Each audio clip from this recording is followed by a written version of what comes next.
I love incline push-ups because they allow you to practice proper push-up form on your toes, which requires your core, because a push-up is truly just a moving plank. You really need to have strong core muscles. It's not all about your upper body.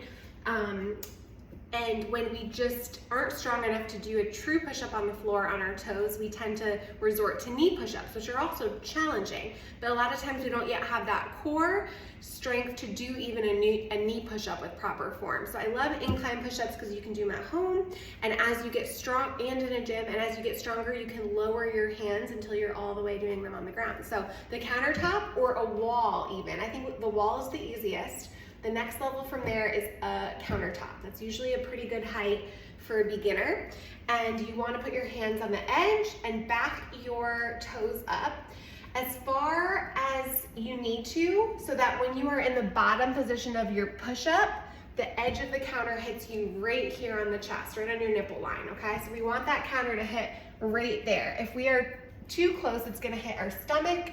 If we are too far away, which I see all the time, I always see this, way far away, and then we're up here and it's like hitting our neck. So we want to move those toes and kind of feel out the distance so that we are making sure the edge of the counter or whatever the surface is hitting us right here on the chest, okay? Once you have that spacing right, we don't want our hands too far apart, but we don't want them too close together unless it's a close grip push-up or a wide push-up. You know, a regular push-up should be shoulder width apart. Feet don't need to be like this, they don't need to be like this. Feet should also be shoulder width apart. And then we want to make sure that our elbows are not flaring out to the side. They're also not super tight. They should be at a 45-degree angle. So down like this, not flared out, not tight, 45, okay? I'm gonna get myself in position. Beautiful. As we lower ourselves, this requires core strength to make sure that our body's in a nice straight line, okay? As we exhale, we want to make sure that our body stays in a straight line on the way up. So we don't want to get down and then push our butt up first, okay? We want to make sure we keep our body like a board on the way up. Also don't want to sag those hips as we push, because that means we're not using our abs. So I want you to think about, we're not booty popping, we're not chest bopping, we are taking our glutes and our hips and squeezing them, tucking them under, and kind of making sure that we stay in that nice straight line. If we're not able to stay in a nice straight line the whole push-up, then maybe we need to elevate our hands more and start with our hands on the wall. If this feels really easy and we're able to keep everything nice and tight, core is engaged, straight line, then it's time to drop your hands lower. You might not be able to go from a counter to a floor. So the next level would be a chair or the seat of the couch, ottoman, something at that height.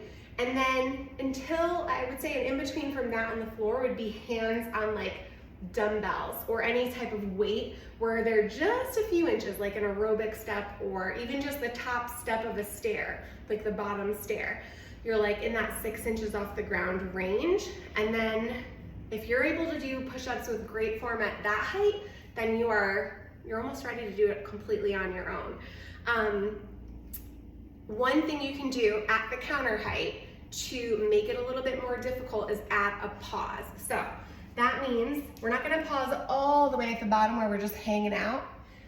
We wanna actually stop when we get to about 90 degrees with our arms, because this means that we're working our arms and our core, and you might even feel like a little shake in this position. You might feel like your core shake or your arms. Hold for 3, 2, 1. Then exhale and come up. So we're stopping here, 3, 2, 1. See if you can still keep that good form. A lot of people stop here, they're able to hold, and then they go like this because they're really tired. So see if you can level up your push-up. If your form is really good and you're like, let's kick it up a notch, add that little pause at the 90-degree position before exhaling and pushing away.